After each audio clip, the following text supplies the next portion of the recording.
மக்களவையில் கூட்டுறவு மற்றும் உணவுத்துறை மீதான மானிய கோரிக்கை விவகாரத்தில் உணவுத்துறை அமைச்சர் சக்கரபாணி பதிலுரை வழங்கி வருகிறார். அதனை பார்க்கலாம். விவசாயிகள் வாழ்க்கை தரத்தை உயர்த்திட தாய் இல்லத்தோடு தமிழ்நாடு நுகர்வோர் மானிய கழகத்தை 1972 ஆண்டு உருவாக்கினார்கள். நம் முதலமைச்சர் அவர்கள் ஆட்சியில் பொன்விழா கண்டான் நிறுவனத்திற்கு பங்கு மூலதனமாக 2000 கோடி ரூபாயை அள்ளி வழங்கிய மாண்பு முதலமைச்சர் அவர்களுக்கு தஞ்சை, தரணி மற்றும் அனைத்து மாவட்டங்களின் நெல் விவசாயி சார்பாக என் நன்றி இந்த நேரத்தில் தெரிவித்துக் கொள்கிறேன்.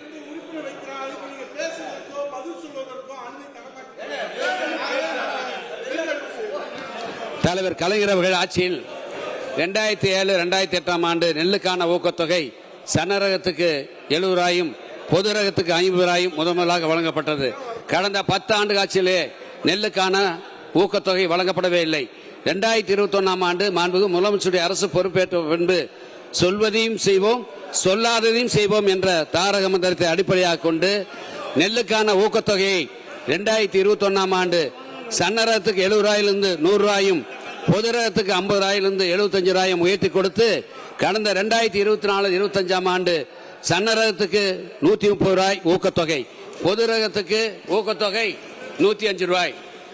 கடந்த செப்டம்பர் 1/9/2024 முதல் சன்னரகம் ரூ. 2,450 ரூபாய் குவிண்டால் ஒன்றுக்கு விவசாயிகளிடத்திலிருந்து நெல் வாங்கப்படுகிறது.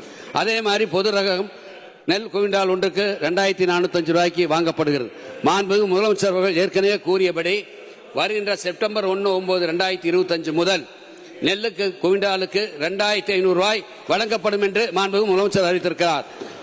பல சட்டமன்ற எதிர்க்கட்சி தலைவர்கள், எதிர்க்கட்சி உறுப்பினர்களாம் திமுக தேர்தல் அறிக்கையில் சொன்ன நெல் குவிண்டாலுக்கு 2,500 என்னானது என்று கேட்கிறார்கள். இந்த பதிலை இந்த நேரத்தில் நான் சொல்ல கடமைப்பட்டிருக்கிறேன். அதற்கு கூடுதலான வாய்ப்பும் விலை கிடைப்பதற்கு வாய்ப்பு இருக்கிறது என்பதையும் இந்த நேரத்தில் பதிவு செய்ய கடமைப்பட்டிருக்கிறேன். அதோடு மாண்புமிகு முதலமைச்சர் செப்டம்பர்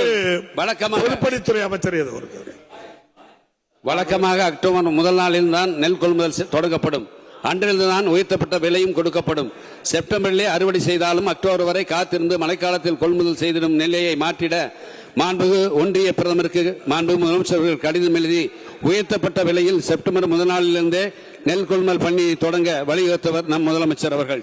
தொடர்ந்து 3 ஆண்டுகளாக செப்டம்பர் முதல் நாளிலிருந்தே நெல் கொள்முதல் பணியை தொடங்கி வருகிறோம். 2022-23 ஆண்டில் என்றும் இல்லாத அளவிற்கு 4,019 நேரடி நெல் கொள்முதல் நிலையங்கள் திறக்கப்பட்டன. 2024-25 ஆண்டிலே 3,393 நெல் கொள்முதல் நிலையங்கள் திறக்கப்பட்டுள்ளன. விவசாயிகள் வசதிக்காக நெல் கொள்முதல் நிலையங்கள் அதிக அளவில் திறந்து வருகிறோம்.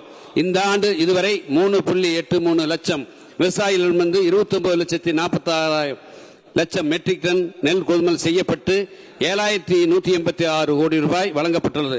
கழக ஆட்சி பொறுப்பேற்றது முதல் 1,66,36,198 மெட்ரிக் டன் கொள்முதல் செய்யப்பட்டு 28,285 கோடி ரூபாய் வழங்கப்பட்டுள்ளது. கடந்த ஆட்சியின் 10 ஆண்டுகளில் கொள்முதல் செய்த நெல்லின் அளவை காட்டிலும் நாங்கள் 5 ஆண்டுகளிலே கூடுதலாக கொள்முதல் செய்திருவோம் என்ற நிலையை எட்டிக் கொண்டிருக்கிறோம் என்பதை இந்த மாமன்றத்தில் சொல்லிக்கொள்ள பெருமைப்படுகிறேன். அதிமுக 10 ஆண்டு அதிமுக ஆட்சியிலே நெல் கொள்முதல் 1,79,81,152 மெட்ரிக் டன் கொள்முதல் செய்யப்பட்டன. 4 ஆண்டு கழக ஆட்சியிலே 1,66,61,198 மெட்ரிக் டன் கொள்முதல் செய்யப்பட்டுள்ளன. 27,972 கோடி ரூபாய் குறைந்தபட்ச ஆதார விலையாக அதிமுக 10 ஆண்டு ஆட்சியிலே வழங்கப்பட்டிருக்கிறது. மாண்புமிகு முதலமைச்சருடைய அரசு பொறுப்பேற்று இன்னைக்கு குறைந்தபட்ச ஆதார விலை 34,748 கோடி ரூபாய் வழங்கப்பட்டிருக்கிறது. அதே மாதிரி 10 ஆண்டு அதிமுக ஆட்சி காலத்திலே நெல்லுக்கான ஊக்கத்தொகை 1,145 கோடி ரூபாய் வழங்கப்பட்டுள்ளது. 4 ஆண்டு காலத்திலே மாண்புமிகு முதலமைச்சருடைய அரசு பொறுப்பேற்று 1,613 கோடி ரூபாய் இன்றைக்கு ஊக்கத்தொகை விவசாயிகளுக்கு வழங்கப்பட்டிருக்கிறது. தற்போது நேரடி நெல் கொள்முதல் நிலையங்களிலே அதிகபட்சமாக நாளொன்றுக்கு 20 மெட்ரிக் டன் நெல் கொள்முதல் செய்யப்படுகிறது.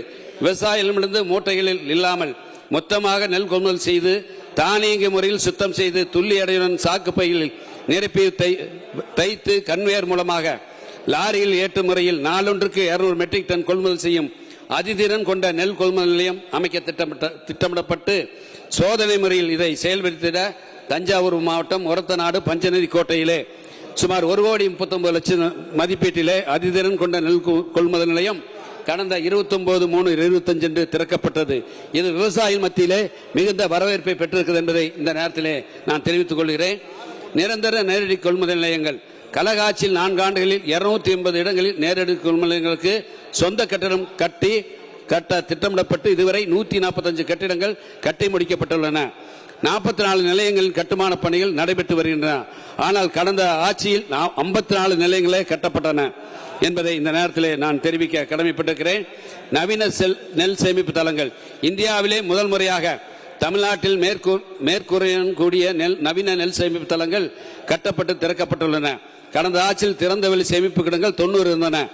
கழக அரசு பொறுப்பேற்றவுடன் படிப்படியாக அதை குறைத்து விட்டோம். ஒரு நெல் மணி கூட வீணாக கூடாது என்று மாண்புமிகு முதலமைச்சர் அவர்கள் அறிவுறுத்தியதால் திறந்த வெளியில் வைக்காமல் மேற்கூரையுடன் கூடிய நவீன நெல் சேமிப்பு தளங்களில் நெல் சேமிக்கப்படுகிறது. 333 கோடியே 7 லட்சம் ரூபாய் மதிப்பில் கட்டப்பட்ட 3,62,850 மெட்ரிக் டன் கொள்ளளவு கொண்ட நவீன சேமிப்பு தளங்கள் தற்போது பயன்பாட்டில் உள்ளது.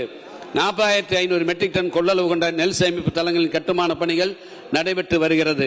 18,000 மெட்ரிக் டன் கொள்ளளவு கொண்ட நெல் சேமிப்பு தளங்கள் கட்ட நிர்வாக ஒப்புதல் வழங்கப்பட்டுள்ளது. வேளாண்மை நிதிநிலை அறிக்கையிலே 2025-26 டெல்டா மற்றும் டெல்டா அல்லாத மாவட்டங்களில் 3,12,000 மெட்ரிக் டன் கொள்ளளவு கொண்ட நவீன சேமிப்பு வளாகங்கள் கட்ட நிதி ஒதுக்கீடு செய்யப்பட்டுள்ளது. ஆக மொத்தம் இந்த ஆட்சி பொறுப்பேற்ற முதல் இதுவரை விவசாயிகளின் நலனை முன்னிறுத்தி ரூபாய் 1,015 கோடி 91 லட்சம் மதிப்பீட்டில் 8,34,600 மெட்ரிக் டன் கொள்ளளவு கொண்ட 87 மேற்கூரை அமைப்புடன் கூடிய நவீன நெல் சேமிப்பு வளாகங்கள் மற்றும் பொது விநியோக திட்ட கிடங்குகள் கட்டுவதற்கு அறிவிப்புகள் வெளியிடப்பட்டு நடைமுறைப்படுத்தப்பட்டு வருகிறது. கடந்த ஆட்சியில் 5 ஆண்டுகளில் 1 லட்சம் மெட்ரிக் டன் கொள்ளளவு கொண்ட கிடங்குகள் தான் நாகப்பட்டினம் மாவட்டம் கோவில்பட்டியில் கட்டப்பட்டது. அது கஜா புயலால் இடிந்து மீண்டும் கட்டப்பட்டது. அதையும் நாங்கள் தான் பயன்பாட்டுக்கு கொண்டு வந்துள்ளோம் என்பதை இந்த நேரத்தில் நான் தெரிவிக்க கடமைப்பட்டிருக்கிறேன். உணவுப் பொருட்களை சேமித்து விரைவாக கடைகளுக்கு அனுப்பிட 48 கோடி ரூபாய் மதிப்பில் 26,000 மெட்ரிக் டன் கொள்ளளவு கொண்ட கிடங்குகள் கட்டப்பட்டு திறக்கப்பட்டுள்ளன. 19,500 மெட்ரிக் டன் கொள்ளளவு கொண்ட கிடங்குகளின் கட்டுமான பணிகள் நடைபெற்று வருகின்றன. 90 கோடி ரூபாய் மதிப்பீட்டில் 260 பழைய கிடங்குகளை புதுப்பித்து மேம்படுத்தும் பணிகள் முடிவுற்றுள்ளன. கடந்த ஆட்சியில் 376 அரசு ஆலைகள் தான் இருந்தது. தமிழ்நாடு நுகர்வோர் வாணிப கழகத்திலே அவர்கள் முகவர்களாக செயல்பட்டனர். இந்திய உணவுக் கழகம் அந்த ஆலைகளுக்கெல்லாம் கலர் சாற்றர் இயந்திரம் பொருத்தப்பட வேண்டும் என்று அறிவுரை கூறியிருந்தது. ஆனால் அதை அந்த ஆட்சியிலே அதை அவர்கள் பின்பற்றவில்லை. ஆனால் மாண்புமிகு முதலமைச்சர் அவர்கள் 2021 ஆண்டு ஆட்சி பொறுப்பேற்ற முன்பு 376 ஆலைக்கு பதிலாக 623 ஆலைகளை உயர்த்தி எங்கள் தமிழ்நாடு நுகர்வோர் வாணிப கழகத்துக்கு சொந்தமான 21 MRM மில்லுகளிலும் கலர் சாற்றர் என்ற இயந்திரம் 30 லட்சம் ரூபாய் முதல் 50 லட்சம் ரூபாய் அதுவரை அந்த இயந்திரத்தை எல்லா அரிசி ஆலைகளிலும் பொருத்தியதன் காரணமாக மக்கள் மகிழும் வண்ணமாக தரமான அரிசியை மக்களுக்கு நாங்கள் வழங்கிக் கொண்டிருக்கிறோம் என்பதை இந்த நேரத்தில் நான் தெரிவித்துக் கொள்கிறேன். வேலைவாய்ப்பு தமிழ்நாடு நுகர்வோர் வாணிப கழகத்தில் 49,101 பேர் பணிபுரிகின்றனர்.